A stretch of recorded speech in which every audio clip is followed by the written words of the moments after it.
We lost Afrika Bambaataa this past April, one of the 3 founding fathers of hip-hop. One of the men who built the entire culture from the ground up, gone at 68.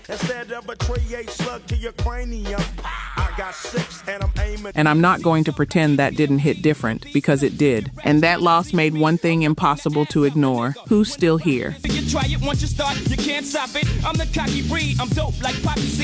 This is the 15 oldest rappers from the golden age of hip-hop who are still alive in 2026. Their ages, their stories, and a few things I guarantee you didn't know. Number 15, Ice Cube. Age 57, born June 15, 1969. So the youngest name on this list is 57 years old, which right there tells you everything you need to know about how deep this goes. Ice Cube, O'Shea Jackson, born June 15, 1969, in Los Angeles, California. The man who wrote the rhymes that put N.W.A on the map and then left without a public goodbye. You remember what happened. 1989, N.W.A is at the peak of their power. Straight Outta Compton has already changed everything the mainstream thought rap could say, and Ice Cube walks. No announcement, no farewell tour, just gone. The official story was creative differences. The real story was the money. Their manager, Jerry Heller, had the group in deals where the rappers were barely seeing royalties, while the machine around them made a killing.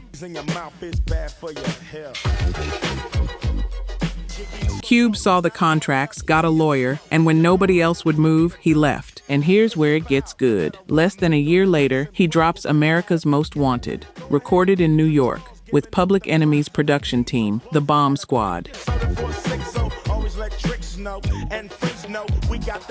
A West Coast rapper coming through East Coast production that had no reason to work the way it did, and it worked perfectly. Then the Friday films, then Boys in the Hood, then 25 years of Hollywood, then the Big 3 basketball league. At 57, in 2026, Ice Cube is still one of the most powerful names in entertainment. He didn't just survive leaving N.W.A, he built something they couldn't touch. Number 14, Big Daddy Kane. Age 57, born September 10, 1968. Before Jay-Z was Jay-Z, he carried Kane's mic cords. Think about that for a second. Antonio Hardy, Big Daddy Kane, born September 10, 1968, in Brooklyn, New York. He came up out of the Juice Crew, Marley Marl's circle out of Queensbridge, alongside Biz Markie and Roxanne Shante. And from the jump, it was clear that Kane had something nobody else had: speed, smoothness, and a sense of style that changed the way MCs held themselves on a stage. The young Sean Carter, before he became Hove, before Reasonable Doubt, before any of it, he was on stage as Kane's hype man, learning from one of the most technically skilled MCs the culture had ever produced. Jay has said it himself in interviews. Kane's fingerprints are all over his style, over how he performs, over how he thinks about a verse. And Kane did all of this with asthma, his whole career. A man who rapped faster than almost anyone else alive was doing it while managing a respiratory condition.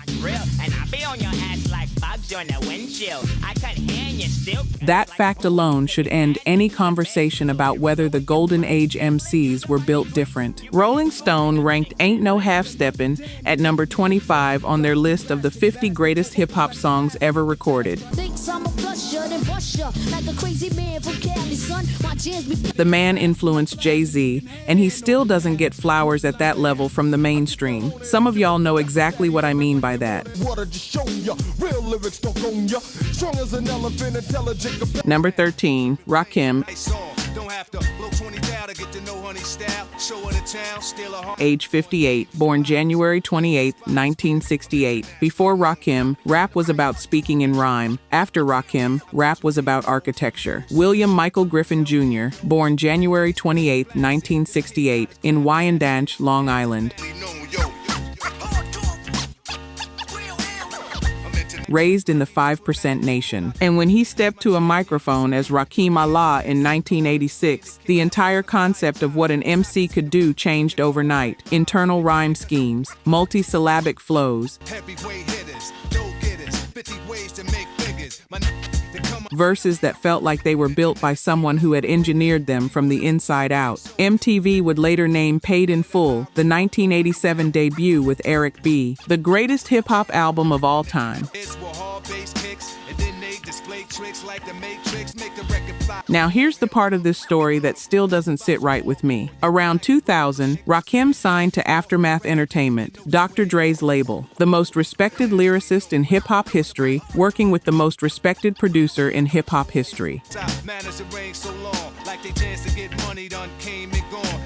You can imagine what the world expected, and then nothing. The album, which Rakim was calling Oh My God, never came out. 3 years, no record, because Dre wanted gangsta rap content.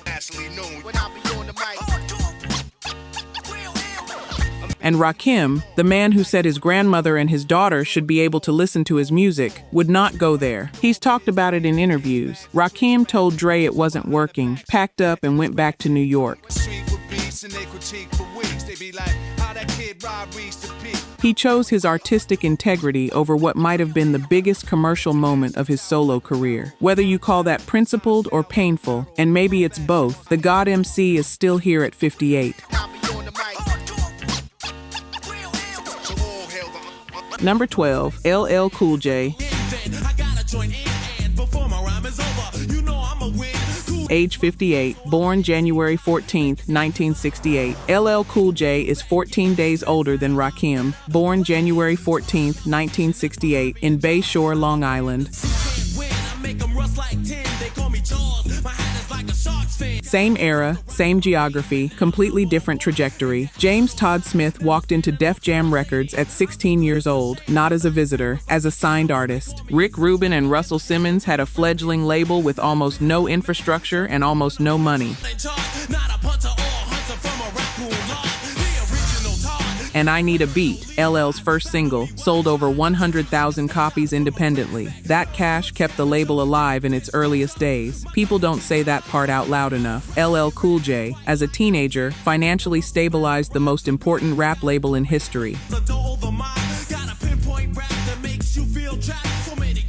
Then came the career most people know, the hits, the beefs with Kool Moe Dee and Cannabis, the moments where critics wrote him off, and then Mama Said Knock You Out in 1990, which is still one of the most ferocious comeback records ever made. Every time someone counted him out, he came back harder. If you were there for Rock the Bells on a Walkman, if you remember exactly where you were when you first heard that record, you know what this man's legacy actually is. Not just the radio songs, not just the movies, the full picture. He's hosted the Grammy Awards multiple times. He's been on NC's Hawaii. He's 58 years old and still building. Number 11, Doug E. Fresh. Age 59, born September 17, 1966. Before I get into this one, I want to ask you something. When was the last time you heard somebody beatbox? In a cypher, in a video, anywhere?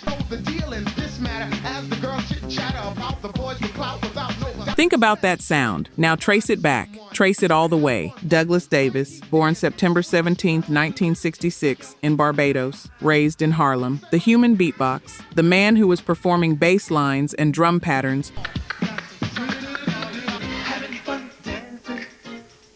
with nothing but his mouth, before the practice had a name, before there were tutorials, before anyone had documented it. He did it in real time, on stage, live, and it sounded impossible. In 1985, he and Slick Rick recorded 2 records that belong in a museum, The Show and La-Di-Da-Di, 2 sides of a single. La-Di-Da-Di became one of the most sampled records in hip-hop history. Snoop Dogg reconstructed it nearly word for word on Doggy Style. The song has appeared in hundreds of records across 4 decades. It is one of the foundational texts of this art form. Here's the part that's hard to sit with. Doug E. Fresh never saw the kind of financial returns you'd expect from a song that influential. The sampling era meant other artists built careers on top of his foundation, while he remained a legend-tier name that casual fans might not place immediately. That's the industry, that's the culture. It takes and doesn't always give back equally. At 59, he's still performing, still the originator. Number 10, KRS-One. Tell you owe me. You ain't gotta go to the past to know me, homie. I'm KRS. Age 60, born August 20th, 1965. Picture a teenager sleeping in a shelter system in the South Bronx. Not a story, not a metaphor for something else. The actual reality of Lawrence Parker before any of this happened. Your man in the same car. These whack rappers, fuck who they are. KRS is like a... He ran away from home. He was living in a shelter, and in that shelter, he met a social worker named Scott LaRock, a man with a college degree, a day job, and turntables at night. 2 people from completely different worlds found each other over hip-hop. They formed Boogie Down Productions. One, my power is now at control. These rappers are bony and lonely. They dropped Criminal Minded in 1987. It was raw. It was hard. It rewired the conversation. And then, 6 months after that album came out, Scott LaRock was shot and killed trying to break up an argument. He was 25 years old. A hooligan hitting them all with the same bars. Hooligans hitting them with the... If you've ever lost someone you built something with, someone who believed in you when you had nothing, you understand what that moment means. It doesn't just break your heart. It breaks your plans. It breaks your future. It breaks the version of yourself that existed in relation to that person. KRS, they do not look 40 cal style, like big drums. Here's what KRS-One did with that grief. He could have made the most violent record ever put to tape in response. Instead, he organized the Stop the Violence movement in 1988. He made music that said, "This culture is better than this." It took too many. It shook too many. We can see what a curse is. So and he spent the next 3 decades founding the Temple of Hip Hop, a framework for treating this art form as a living philosophy, not just a genre. At 60 years old, KRS-One is still teaching, still speaking. It's all about impact over an income. The big one, multi-directional and... Number 9, Slick Rick. And your mommy can't cope. Hey, little kids don't. Age 61, born January 14th, 1965, born in London, raised in the Bronx, blinded in his right eye by a shard of glass when he was an infant. That eye patch wasn't a style choice. It was his life from the beginning. And you're running by some dust and plus, I must say, big shot you're... Ricky Walters moved to New York at 14. He met Dana Dane at LaGuardia High School for Music and Art. He linked with Doug E. Fresh in 1984, and La-Di-Da-Di and The Show introduced him to the world. Then his solo debut in 1988, The Great Adventures of Slick Rick. It may cause concern, it's boring. Why don't you listen and learn? Which is still one of the most studied storytelling records in hip-hop history. Children's story, The Ruler's Back. Hey Young World, a British kid with a Bronx swagger and a narrative skill that nobody in the game could match. And then in 1990, Rick shot his cousin and a bystander in a dispute. Walk straight, master your high. Why? Because you make your family cry. He was convicted and served nearly 5 years in prison. He came out, he made more music. The Art of Storytelling in 1999 was a return that critics praised loudly, but the mainstream mostly missed. But here's the part of this story most people forget. Because Rick was a British national, his felony conviction put his U.S. residency at risk. The government of the United States tried to deport him. The man whose voice had built an entire storytelling tradition in American hip-hop was facing being sent out of the country that made him a legend. Hey, don't you look fly? You don't have an He fought the case for years. Congressional members got involved. The hip-hop community pushed back. He was eventually granted U.S. citizenship. At 61, still the ruler. Smoke crack tomorrow, so be more mature. And kids, do your chores. Make it. Number 8, D.M.C. Now we crash through walls, come through floors, bust through ceilings. Age 62, born May 31st, 1964. Run-D.M.C. You know what the name means. You know Walk This Way with Aerosmith. One of the most audacious moments in music history. Rock dog parties, and come correct. All cuts are on time, and rhymes connect. You know it's tricky. You know the Adidas suits and the untied laces, and the whole aesthetic that made hip-hop undeniable on television. Daryl McDaniels, D.M.C., born May 31st, 1964, in Harlem, raised in Hollis, Queens. In your body, and you can't comprehend when your mind won't wiggle, and your knees won't bend. One of the pioneers of hip-hop as a mainstream force. The voice on those records, that specific timbre, that force, was part of what made Run-D.M.C. sound like they were coming through a wall. And then in October 2002, Jason Mizell, Jam Master Jay, was shot and killed in his Queens recording studio.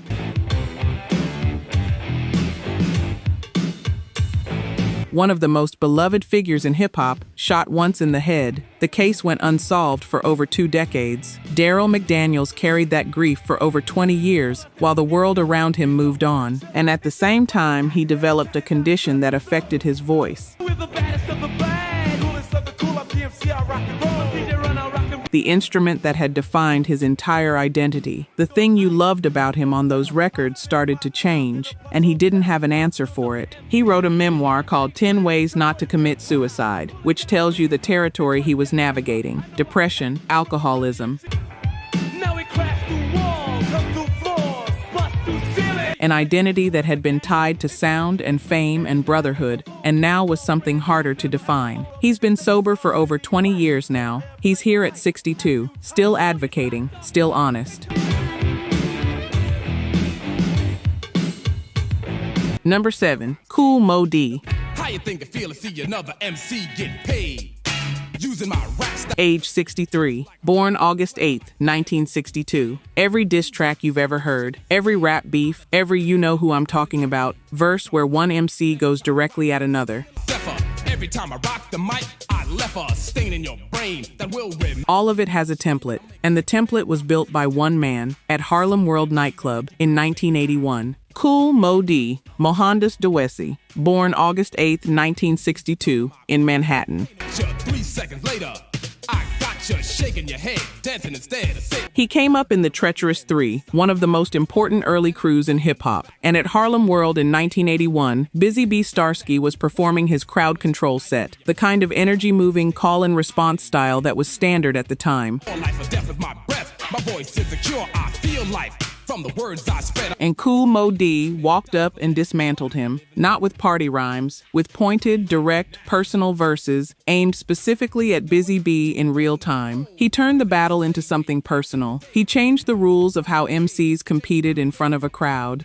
Like a pony, I'm no phony, I'm the only real macaroni playing the mic like it's a. Before diss tracks had a format, before battle rap had a structure, Kool Moe Dee wrote the operating manual. His solo career hit commercial heights in the late 80s, Grammy-nominated, charting records, covers in every hip-hop magazine. And then he did something almost nobody else did at that time. He went directly at LL Cool J on Wax. An older pioneer challenging the new generation's commercial king. Main, stuck in the back of your brain until you see me again. Respect, I come correct. How Ya Like Me Now, in 1987, had an album cover with a Jeep tire crushing one of LL's Kangol hats. The whole culture watched that exchange, and you probably have an opinion on how it went. You take my style, I'm taking it back, coming back. Like Return of the Jedi. Suck. Number 6, Melle Mel. Out of here. You ever think you're getting up, down, around, or in? You better think. Age 65, born May 15th, 1961. I want to tell you something about the message that changes how you hear it. Grandmaster Flash and the Furious Five, and Melle Mel specifically, almost didn't record it. Know just who I am and what I do because I'm in demand. Because Melvin Glover. Grandmaster Melle Mel was the lead vocalist of the Furious Five. He may have been the first rapper to ever call himself an MC, the first to claim that specific title for what this practice was. Everyone else is perpetrating the fraud, but you're nothing but a clone of a flesh and bone. Now you try. He was at parties in the Bronx in 1978, doing this when nobody had a name for it yet. And in 1982, Sugar Hill Records had this song called The Message. Social commentary, an unflinching look at life in the inner city, lines about standing on the edge. Sitting on the corner just a wasting my time, and when I realized I was the king of the rhyme. And the group was reluctant. Hip-hop in 1982 was about energy and release and community, not about the bleakness, not about the edge. They weren't sure their audience wanted that. They weren't sure the culture was ready. Grandmaster Flash himself wasn't even on the original track. Then the Kool-Aid smile, the head crack 11. Look at my power. The production was handled by in-house Sugar Hill musician Duke Booty, who co-wrote the song with Melle Mel. But Melle Mel pushed through. He recorded it. He made it his. And The Message became the first hip-hop song to deliver real social commentary at that scale. Time to play going on the microphone, but I tell you about a night, and you know I'm right. The first to make the mainstream look at the reality behind the music. It redefined what rap was allowed to talk about. Every conscious rap record that came after it owes something to that moment. At 65, the voice that almost went silent. Wanted to hear, see before my reign, it was the same old same until the bar with the bar. That's Number 5, Chuck D. I refuse to blow a fuse. They even had it on the news. Don't believe the hype. Age 65, born August 1, 1960. Rick Rubin heard a demo tape from a college radio show, and what he decided to do with it changed everything about what this music could say. You dig me? Yo, Terminator X, step up on the stand and show these people what time it Carlton Douglas Ridenhour, born in Hempstead, Long Island. His parents were political activists. He turned down an architecture scholarship to study graphic design at Adelphi University. While he was there, Scared of me, cause I'm mad. Plus I'm the enemy. They can't come on and play me in. he was making flyers for hip-hop events, hand-drawn, hand-lettered, and co-hosting a mix show on the campus radio station. A demo tape he made under the name Chucky D, rapping over a track called Public Enemy No. 1, circulated to Rick Rubin at Def Jam. Critics, you can hang on my hold the rope, but they hope to the Pope and pray it ain't dope. Rubin heard that voice, that volume, that weight, that authority, and insisted Chuck D form a group around it. Chuck D built Public Enemy. Here's what I want you to understand about what Public Enemy did. the hype. Don't believe the hype, it's a sequel. They didn't just make political rap. They made it impossible to dismiss. It Takes a Nation of Millions to Hold Us Back in 1988. That album was a sonic assault and an intellectual argument at the same time. But now I wonder how. Some people never know. The enemy could be different. The noise, the samples, Flavor Flav's chaotic energy functioning as the counterbalance to Chuck D's gravity. Fight the Power in 1989, created for Spike Lee's Do the Right Thing, became a generational anthem. The book up the new school rap game. Writers treat me like Coltrane, insane. He's co-founded the Hip Hop Alliance alongside Curtis Blow and KRS-One. He's been advocating for this culture in rooms it doesn't always get invited into. At 65, still the hard rhymer. Alarm, again I said I was a time bomb.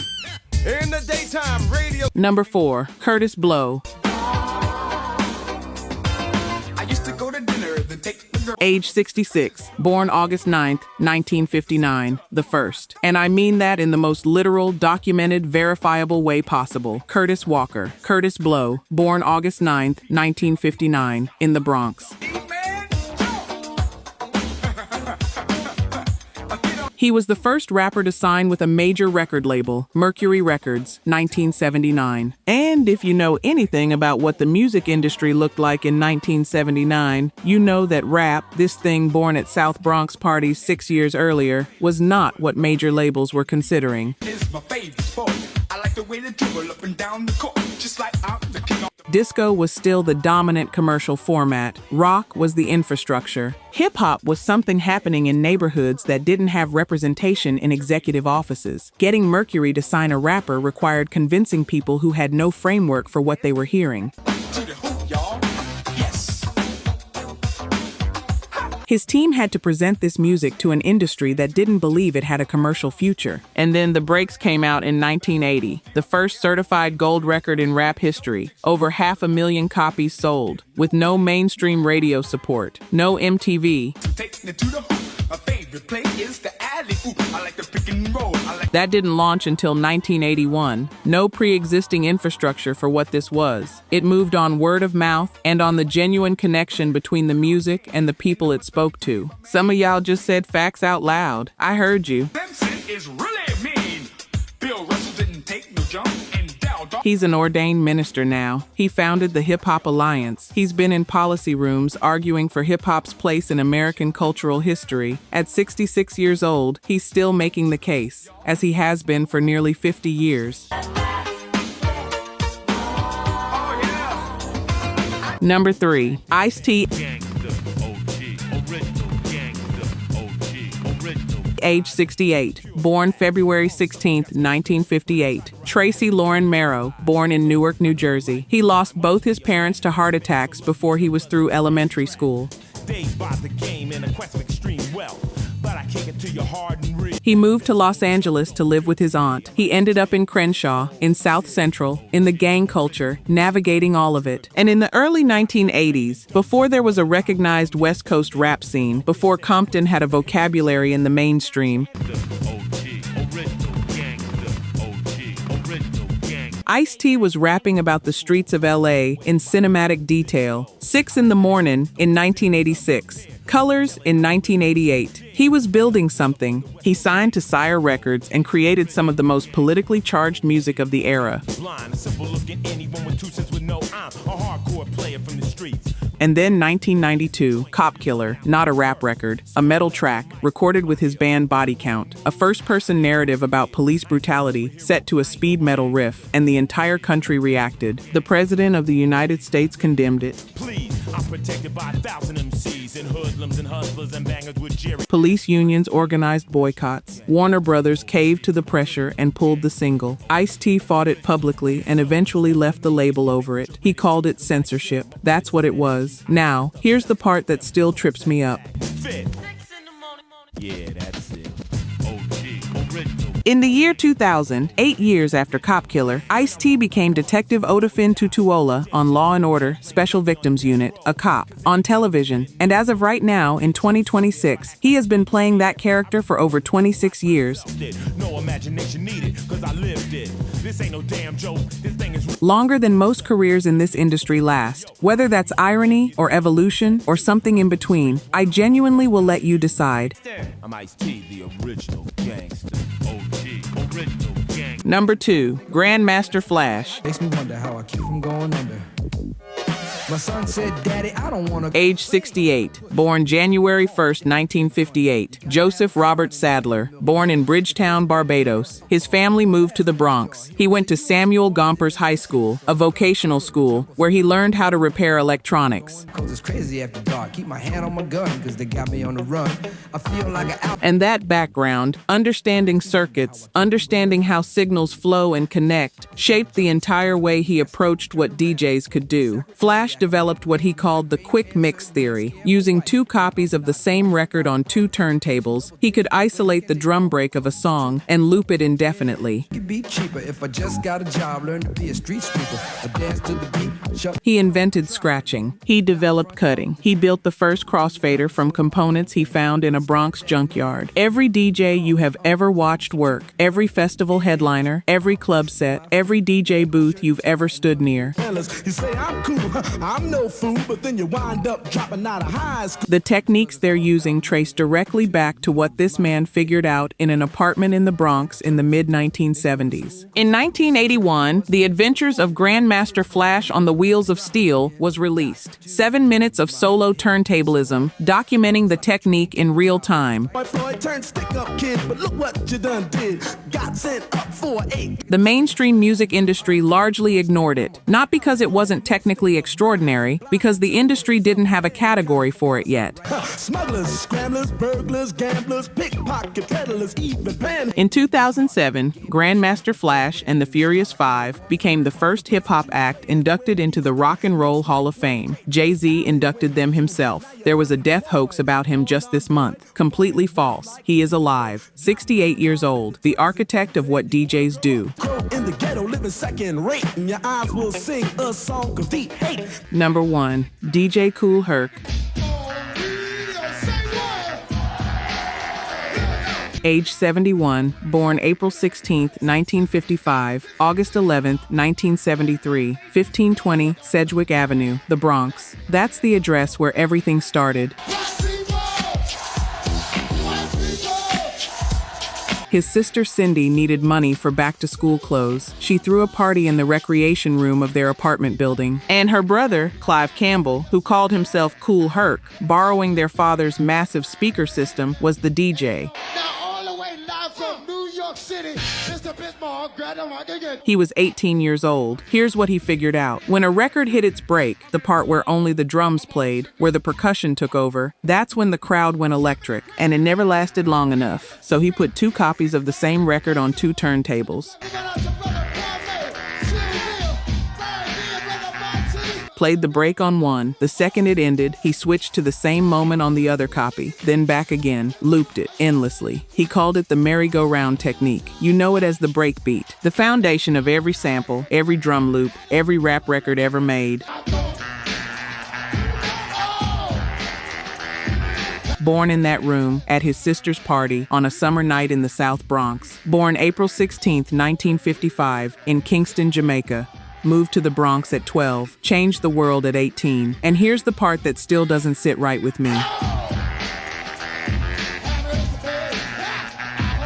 In 2011, 38 years after that party, Kool Herc was hospitalized with kidney stones, no health insurance, over $10,000 in medical bills he couldn't pay. DJ Premier had to go on his radio show and ask the community to donate money for the man who invented the entire form. Think about the billions generated by the culture he created, and the founding father needed the culture to pass the hat so he could afford surgery. In 2023, Kool Herc was inducted into the Rock and Roll Hall of Fame. He turned 71 this past April. He is still here, the father of hip-hop, still alive.